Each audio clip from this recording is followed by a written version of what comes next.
Okay.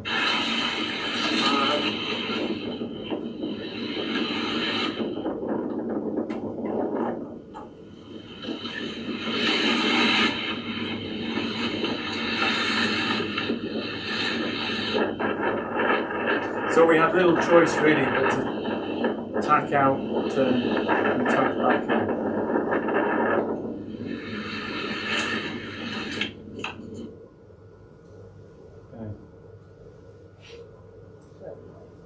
Okay, so by the end of day 2 or the start of day 3, so the Jedi guys are sort of up here. We're still struggling here. So this was the really tough bit for us. On the synoptics, let's have a quick look. Yeah, so you can see there's no fronts, the high pressure system's pushing in, big spaces between the isobars, so lovely weather, but not when you're trying to sail north. So there's Paul and Pete just sitting on the boom, hoping and praying for some wind. The lads are getting a bit pissed off at this stage. So there's some definitely unhappiness on the aft deck by the mizzen. Yeah. So day 4, the Jedi guys are sort of up here. I think we might have done all of about 30 miles by that stage. Oh, Jesus. And so we were struggling to get past the Blaskets. And I don't know if you know much Seamus Heaney, but he's got a beautiful poem called The Given Note, where he talks about on the most westerly Blasket in a dry stone hut, he got this air out of the night. He took it out of wind off mid-Atlantic, bits of a tune coming in on loud weather. Well, on the good ship Maybird, there was no loud weather off the Blaskets. So there we are again, just leaning on the booms, trying to get some wind. And the lads at it again. They're really getting fed up now as we're in day 4. Okay, so day 5, we haven't even got any isobars. Oh dear. So day 5, yeah. So loads of wildlife, becalmed again.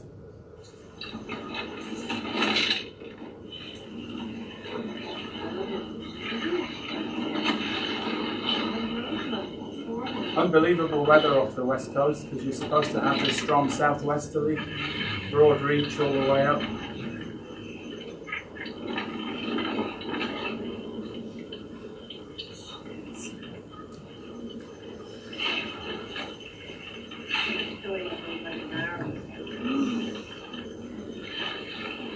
Those are gannets in the background all diving down.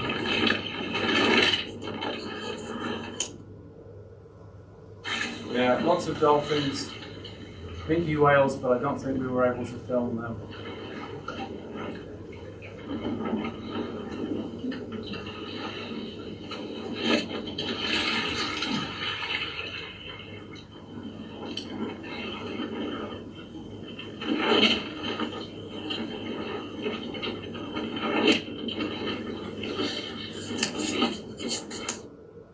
Okay.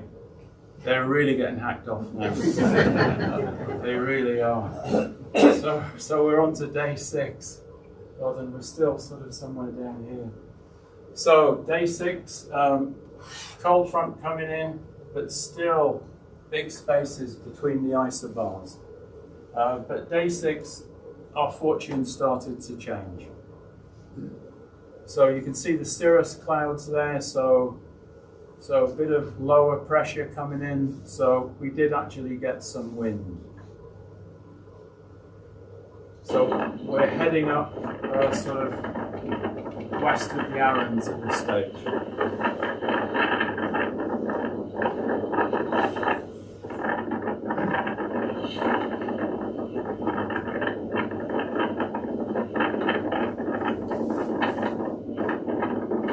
Sort of anything over 12, 13 knots and we can sail.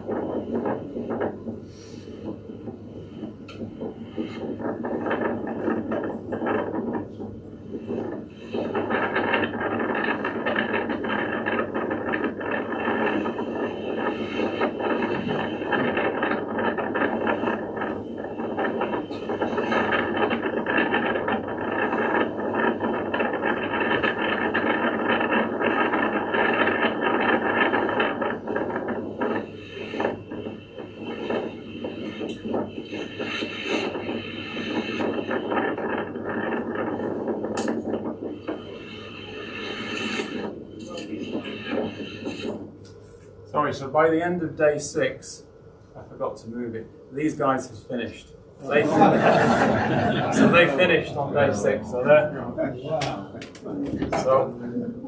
so I think they did it in about 5.5 days, so they're safely home, and we are somewhere up here.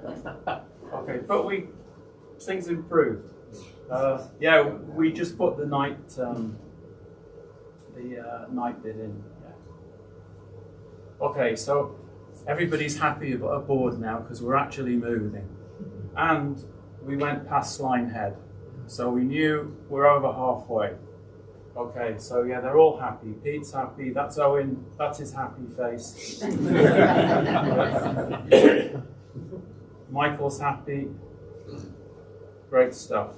So another Irish writer, John Millington Synge, you might have read Playboy of the Western World. He loved the Aran Islands, and he says there, again, I see the 3 lower rocks sink down into the sea with a moment of inconceivable distress.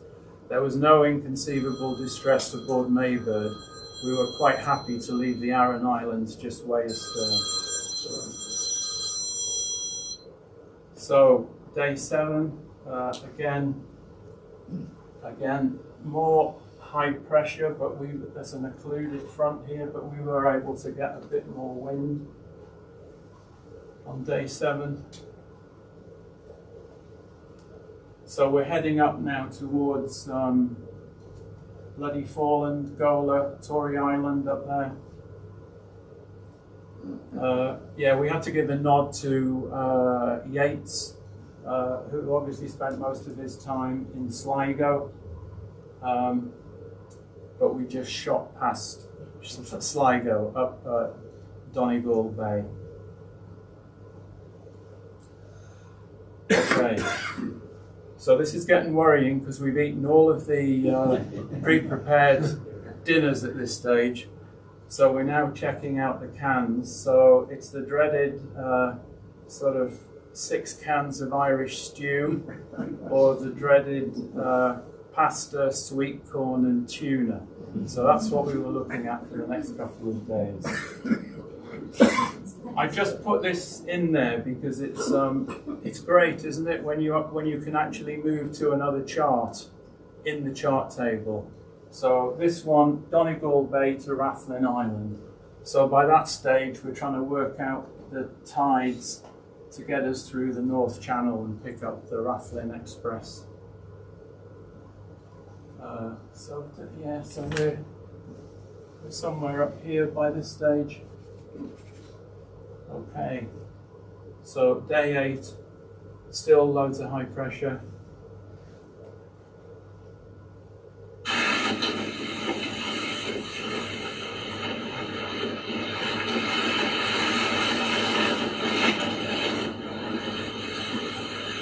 So you can see the conditions are still really benign, but with the asymmetric up, we were able to at least move. That's Bloody Foreland there on the starboard side, so up round the top.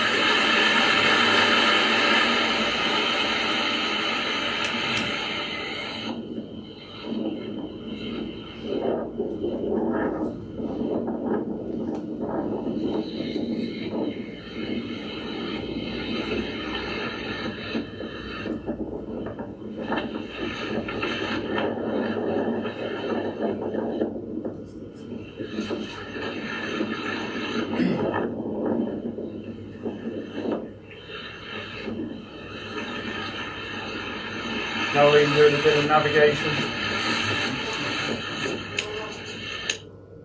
Okay. So I can thoroughly recommend Wallace Clark if anyone's going to sail around Ireland. He's written some great books. And of course at the top here, once you've gone around Tory, you have to go around Inishtrahull, and then a few miles north of them are the Tor Rocks. And he says they're like a procession of giant grey snails on the march to Scotland. So once you're up here, you can see Jura, and Scotland is just a short way away. So let's crack on. So we had some quite good wind as we'd gone round Tory. But as we progressed across the top, of course, we're getting into tide country now, and the wind just decreased as we went along.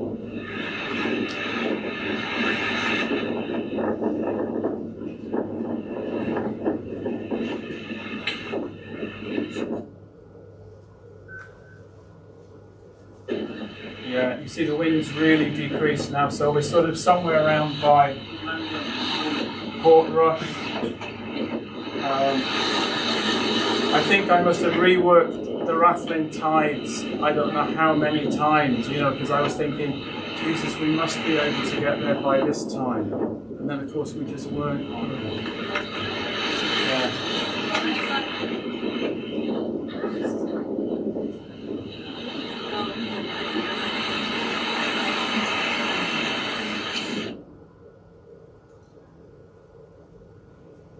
So we're here on day 9.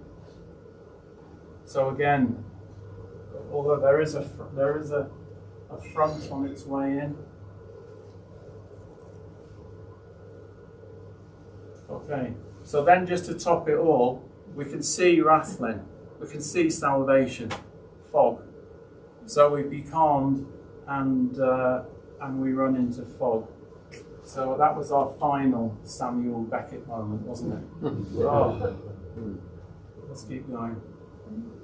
So we just put this in because there's nothing so dispiriting, is there? So I think this is here. So I was running one watch, Liam was doing another. We were doing 4 on, 4 off, and then a dog watch of 2 hours. So Liam had got us so far on here. And then we had the adverse tide, so then he did his sleep.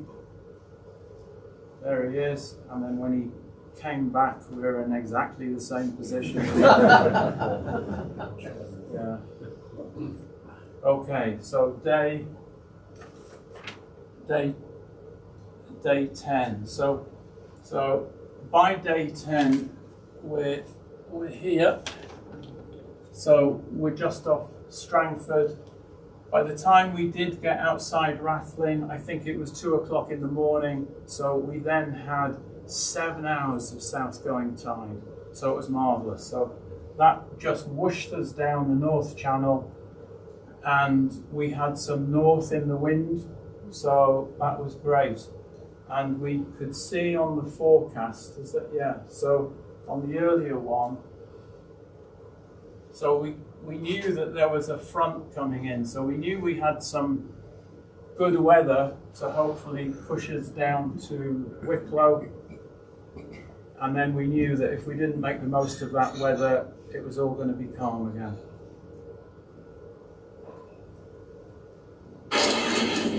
So we had a really good rundown, at least as far as Dublin Bay.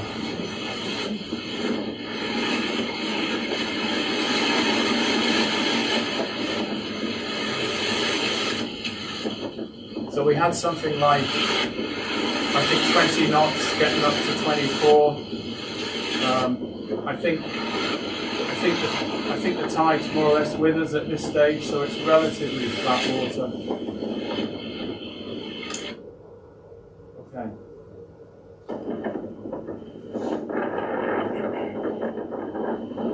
So we reduced sail. Irene's just packing up the topsail there. So the boat was more under control and it didn't really have any effect on our speed, so we were fine. We were still doing 6-7 knots.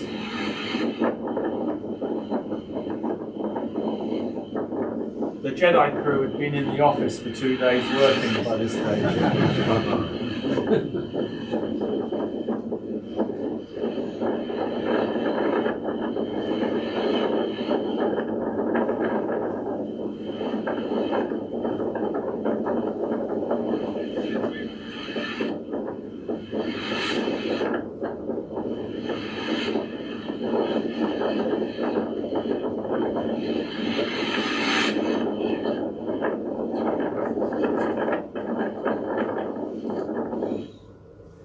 So after that footage was taken, the winds decreased again. We had to jink around the fishing fleet in Drogheda overnight. We had to dodge the big ships in Dublin port. And then you can see the conditions had slacked off there. By that stage, we've gone outside the Kish and we've crossed over the Kish bank and we're heading for Wicklow and the finish. So at this stage, Liam and Owen are on the bow and I'm saying, where's the bloody finish? I can't see it, I can't see it. And they're saying, aim for the castle, the flat castle. So of course I come from North Wales, so when you say to me, aim for a castle, I'm looking for something like this. So that's the Black Castle at Wicklow. So anyway, we did get our act together, and let's crack on. Yeah. So when we were coming into Wicklow, we thought, bloody hell, there's going to be nobody there. If we're lucky, there'll be a man taking his dog for a walk, and we can phone up Wicklow Sailing Club and we can give them our time, you know. So we were staggered. A rib came out and said, oh yeah, we want you to come ashore and we're cooking breakfast for you. And geez, we're amazed. So as we got there and passed the finish, loads of people on the pier, amazing. Yeah. So that's us finishing. Yeah, that's us finishing. That's Liam doing his rock star bit on the end of the bowsprit. So that's us tying up at Wicklow against the wall. Roisin Hennessy, who was the Commodore of Wicklow Sailing Club and the director of the race, so she leapt on board with a bottle of champagne and loads of glasses. Yeah, she retrieved the yellow brick tracker from the boat. And the other thing she wanted to do was to count us to make sure that, because they knew we'd left with 8, so she wanted to make sure we arrived back with 8. Yeah, so there we are, drinks all round. And then we had a great breakfast in Wicklow Sailing Club. It was great. And then, of course, we were hosted at Wicklow Sailing Club, so it's good fun. Okay, the chap on the left is Jimmy Tyrrell, so he is son of Jack Tyrrell. Yeah, great guy. So how did we do? We came last, and we came last on handicap. Did it matter? Not a jot, not a jot. So we were the oldest boat to have completed the Round Island race, which started in 1980, and we were also the first gaff-rigged boat to complete the race. So we were delighted. So a couple of things we did after the race. We sailed back to Arklow and we spent some time with the Arklow Sea Scouts. So we took them out for 2 or 3 days. So a gaff-rigged boat is great for Sea Scouts. There's loads of string and loads of stuff that they can do on the boat. And the other thing that we did, I mentioned earlier, when Mayberg did the Fastnet in 2011, although she was the last boat to finish, we were awarded the ILR block. So some of you may know ILR, Don Street's boat, so the engine-less yawl. So he did the 1975 Fastnet, which I think was a sort of 50-year commemoration, and when he finished he gave Rourke, it's a block, a piece of wood allegedly from ILR, and so they award that to the oldest boat that finishes the course. So that doesn't exist in the Round Island, so we got a piece of Mayberg's old mast and duffed it up and varnished it and put a few bits of brass on it. And so that's now the Mayberg Trophy, which is awarded every year now to the oldest boat that completes the Round Island race. And that's Lucia there. That was just before the lockdown on COVID, so we never actually got around to formally presenting it to Wicklow Sailing Club. So it was so the 2020 race didn't happen because of COVID. So it happened in 2022, and the guys that won it were these lads here on Hiru Maro, which was a 1971 aluminium Sparkman and Stevens. You might have heard its original name was Scaramouche, so I think it was quite a famous boat in its time. So Hiru, this chap here, bought it and he campaigned it, and yeah, so they won the trophy. Interestingly enough, the other boat in the race in 2022 was Marie Taberley, Eric's daughter, on Penduick 6, the 72-foot aluminium ketch, I think it is. But anyway, I think they had some gear problems, so they didn't finish. So it was great. The Sparkman and Stevens yacht got the trophy. Okay, so as it can only happen in Ireland, it's a story I won't go into, but Hiru Maro ended up on Maybird's mooring in Crosshaven the following year, so we can talk about that over dinner. So this is a challenge to you all. So the next round Ireland, it happens this year, it alternates with the Fastnet. It's on the 22nd of June, 1300 hours start. Entries open on the 29th of January. So if anybody's got an old boat and wants to give it a lash, please do. Thank you. That's me done.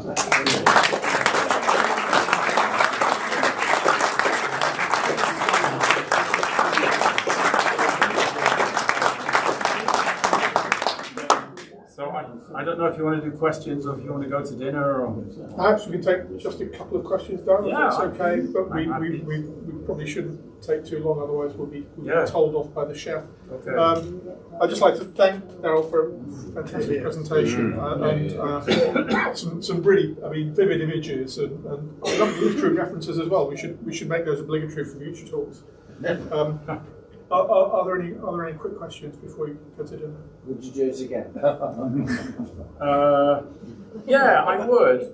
I would, but the only thing I'd say, I mean, you know, these Rourke offshore races, they're a huge commitment. You know, you have to get the boat organised, and you really have to sail in all sorts of conditions with your crew.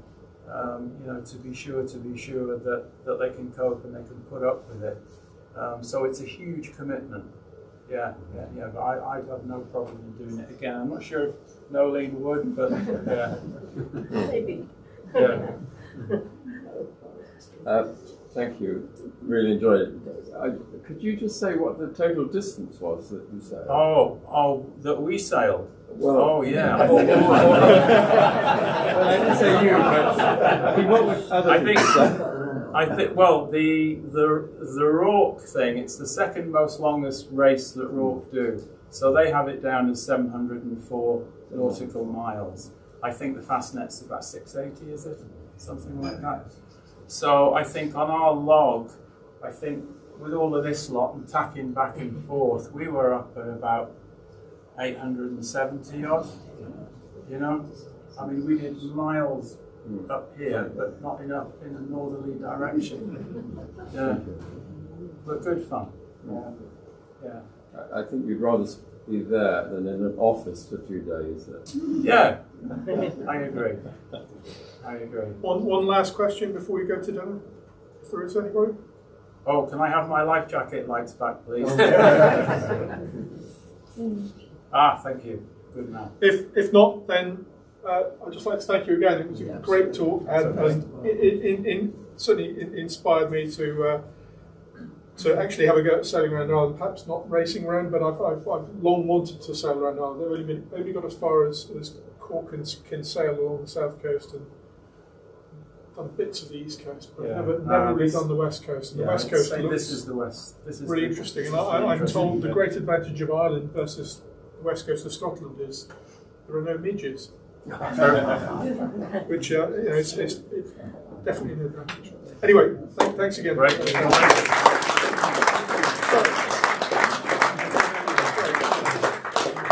Paul wants to say a word as well, so sorry. Sorry, on behalf of the Royal Institute of Navigation, I'd just like to thank the Little Ship Club for having us here and allowing us to bring Darryl along to do the talk. Darryl, of course, is or has been a member of the small craft group committee of RIN for quite a number of years. When he came on board originally, he was based in England, the secretary, and then he disappeared off to Ireland. And the reason for the literary references is he went to Trinity to do an MA in Irish literature, I think, and then you started a PhD. Yeah. And he was living on Maybird in Dublin, and he enjoyed it so much that he packed up in England and stayed in Ireland, which I think is jolly good. Thank you very much, Darryl. Thank you very much to the Little Ship Club. And we'll see you next year.